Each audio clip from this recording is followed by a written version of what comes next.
is here to see Madame Carlyle. You can go right in. That is Phineas Whitmer, the famous private investigator hired by Madame Carlyle this morning. I'm curious why he's here. Maybe you should do some detecting yourself, 47.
If you follow me.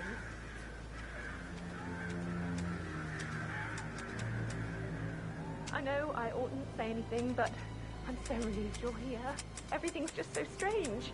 Preparing for Madame's funeral, and then she turns up alive. But then the awful business with her brother Zachary. And then all this security. I've never seen a place guarded like this. And I dare say I don't like it at all.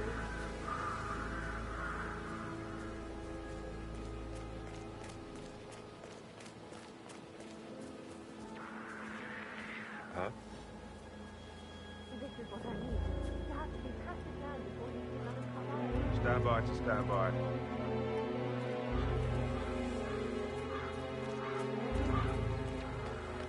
So, I just need to check. SFB, okay. Considering the fact that I thought you were going to 2 routes to get inside the house unseen. We know what we're doing, sir. Don't worry about that.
Mr. Whitmer, thank you for coming on such short notice.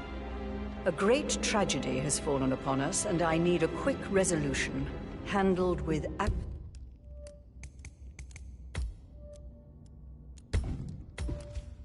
absolute discretion. Results and discretion are my speciality. Very well.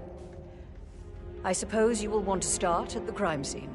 In my experience, a thorough examination of a potential crime scene is half the job done. Good. Fernsby will take over from here. I am Mr. Fernsby, the butler. Madame Carlyle has asked me to assist you in any way possible. Mr. Whitmer, I understand that you've traveled from London. Would you care for some refreshments? Or do you prefer to go straight to Mr. Zachary's sleeping quarters? I prefer to get started. As you wish. If you'll follow me, sir.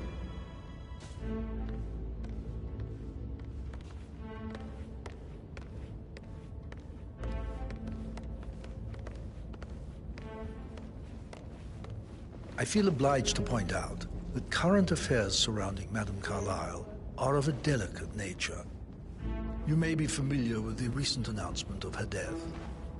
You will probably learn that a staged funeral is scheduled to take place tomorrow. Madam's children were not informed until this morning that their mother was in fact not dead at all. So please bear with them if they seem affected by the rather unusual situation.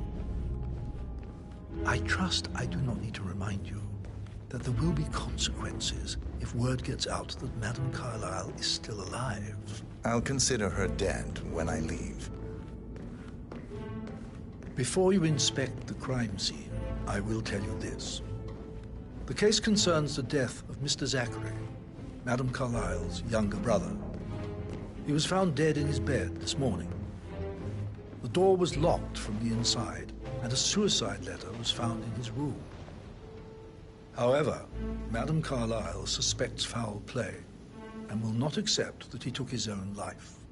I've prepared some information for you, so please do come and see me when you've finished your investigation of the crime scene. This is Mr. Zachary's room, to my right.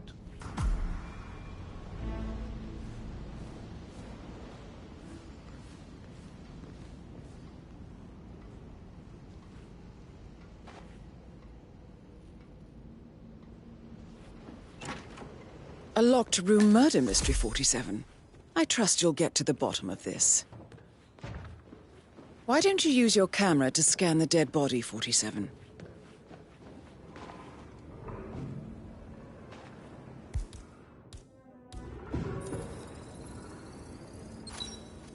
Throat markings indicate a rare, short-lived plant poison killed him.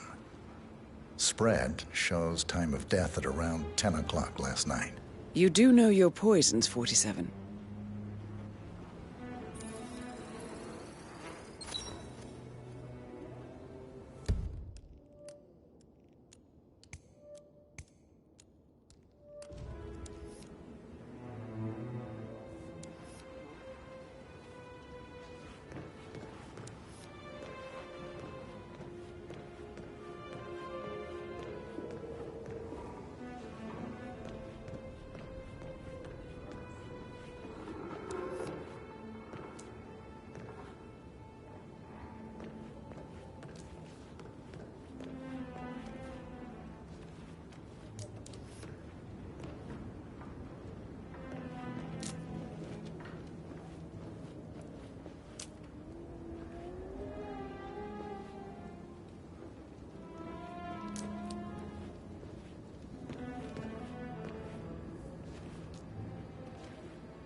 Zachary was shopping for new Wellingtons last night.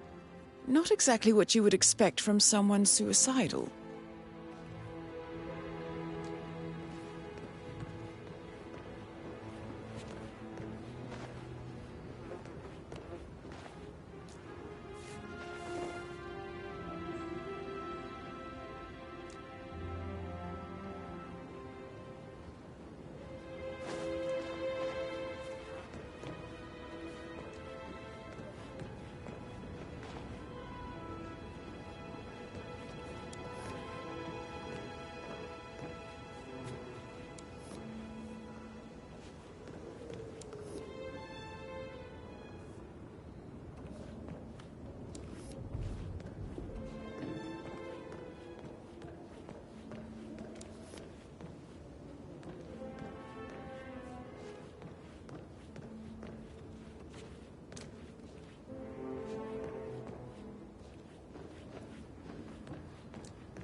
hidden door. It's a secret passage. This could explain how the door was locked from the inside.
A photocopy of the floor plans. Somebody's been researching the secret ins and outs of Thornbridge Manor.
Zachary's suicide note. Also, a sample of handwriting. It could be relevant to compare to other samples to establish its authenticity. I believe you've done a thorough search of the crime scene, 47. Maybe it's time to see the butler. I'm curious about the information he's prepared for you. You must have been in some incredibly dangerous situations, right? Shootouts and hostage. No, you should probably... All right, yeah. later.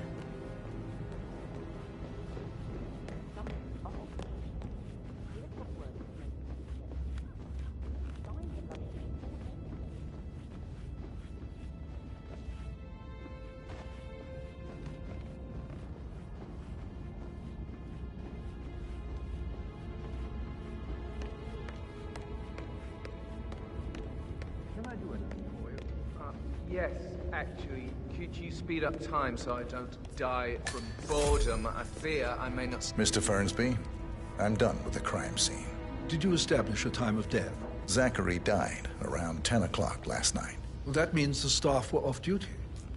And Madame Carlyle and her security didn't arrive until this morning. That leaves Madame's family and myself as the only persons here when he died. And before you ask, no, I do not have an alibi. I was alone in my office at the time of death. Here's the material that I prepared for you. It's a list of the possible suspects and their quarters. Hopefully that will help you keep track of your findings. Please come and see me when you've solved the case, and I will take you to Madame Carlyle.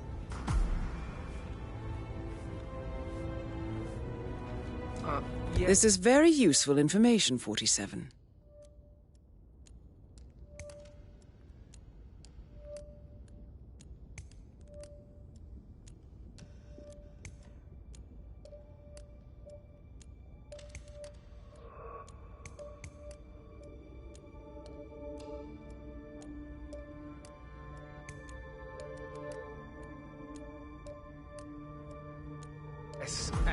So how does one solve a murder mystery, 47? Motive, means, and opportunity, I believe. May I suggest you ask the suspects for alibis? Or perhaps you prefer searching the manor for clues first? Of course, sir. I'll come back later. How very kind of you, dear Mr. Fernsby. I hope to see you soon. Creepy old git. How's everything coming along, Elaine? Very well. Well, Mr. Fernsby. Make sure.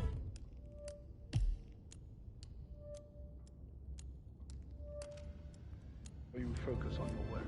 I will. Looking good, looking good.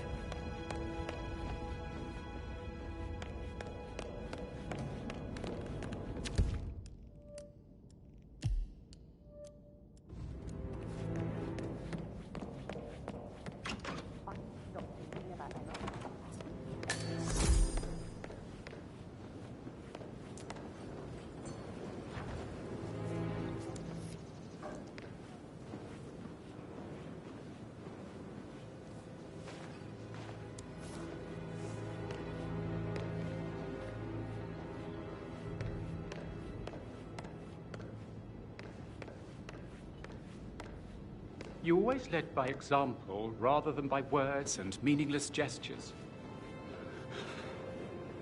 Like hugs and encouragement. Just a single spontaneous caress, what a difference. Professor Edward Carlyle, can you tell me your whereabouts for last night? Oh, yes, this dreadful business with Zachary. I stay at the local inn. You see, I prefer not to spend the night here at Thornbridge Manor. My brother Gregory came along for a nightcap. He'll never admit it, but I think he understands that I find this whole thing upsetting and wanted to provide some comfort. I believe we went to the Stag's Head around 8:30. If that's all, I have a speech to write. Can you tell me about Zachary's behavior last night? I certainly didn't expect him to commit suicide. Sure, he was upset by Mother's supposed death. We were. But he seemed more engaged than usual. You should ask Rebecca. They had a long talk. Did you know that he hadn't left Thornbridge Manor in nearly 50 years? His plants, mother, and the staff, all the company he had. Anything else I can do to help? Did you notice anything else out of the ordinary? You mean apart from the fact that we came here to bury our mother and she shows up alive and kicking? Zachary found dead in his bed this morning? Or perhaps that the planned funeral is still taking place and I have to do the eulogy? And Mother will surely have a strong opinion on it afterwards. I can't breathe. Excuse me.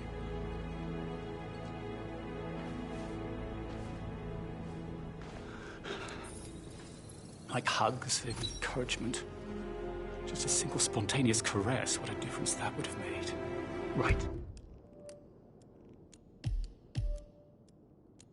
I clearly remember when I was 5. I climbed a tree and could not make my way down.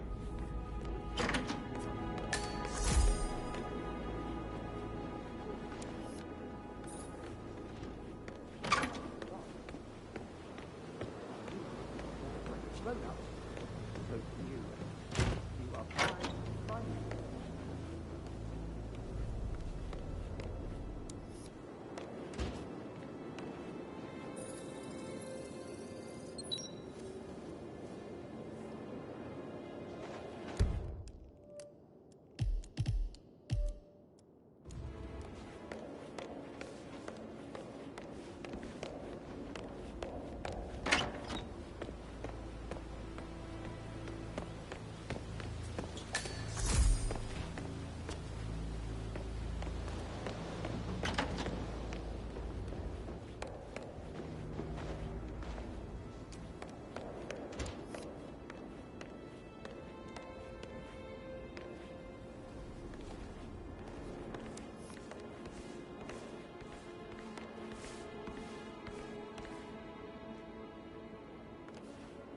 Emma Carlyle, can you tell me where you were yesterday evening?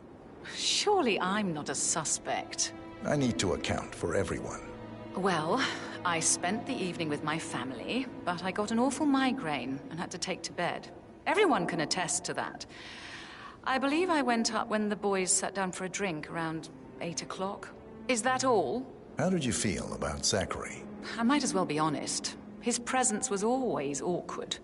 But how do you have a meaningful conversation with a man who only cares about plants? In my opinion, Alexa bears some responsibility for how this ended. She supported his self-limiting behavior by letting him live here. Anything else you want? Have you noticed anything else out of the ordinary? Nothing special comes to mind. Except, perhaps, I did get a feeling that Zachary was depressed, not just sad. I suppose he realized that he had no one with Alexa gone. Even Alexa must feel the pangs of guilt over that one, letting him believe she was dead. Then again, guilt isn't her strong suit.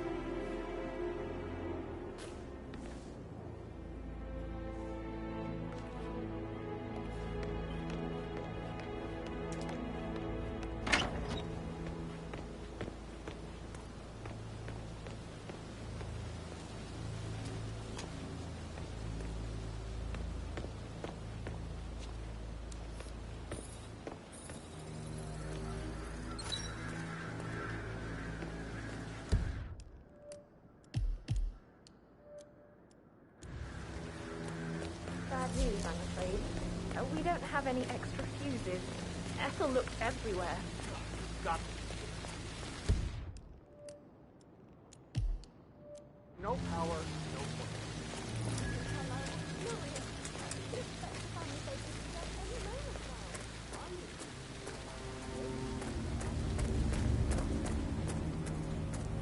I don't believe for a second that Zachary committed suicide. We don't just run through his plan for the spring seedlings yesterday. Yeah, sure. He wasn't absolutely irresistible. I was very worried about how the animals were never taking over. I said they let him stay there, but Ethel was sure Ethel would throw him out the first chance she got. Now we'll never know. Right. You're taking this hard, aren't you?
Yeah, keep it real.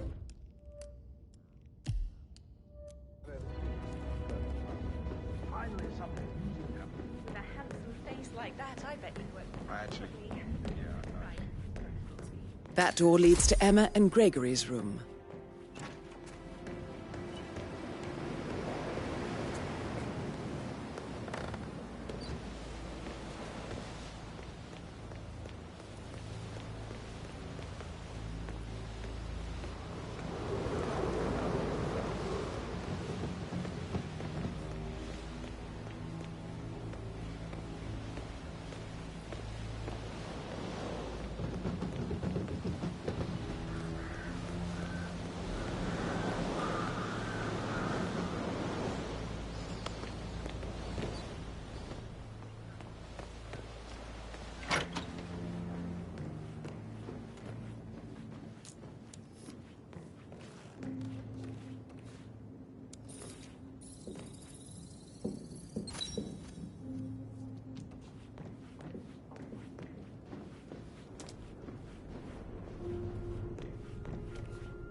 Have you ever fallen in love with someone you were hired to protect? I should me?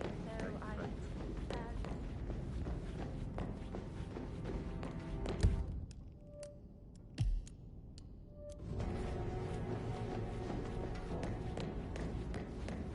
That is the door to Rebecca's room.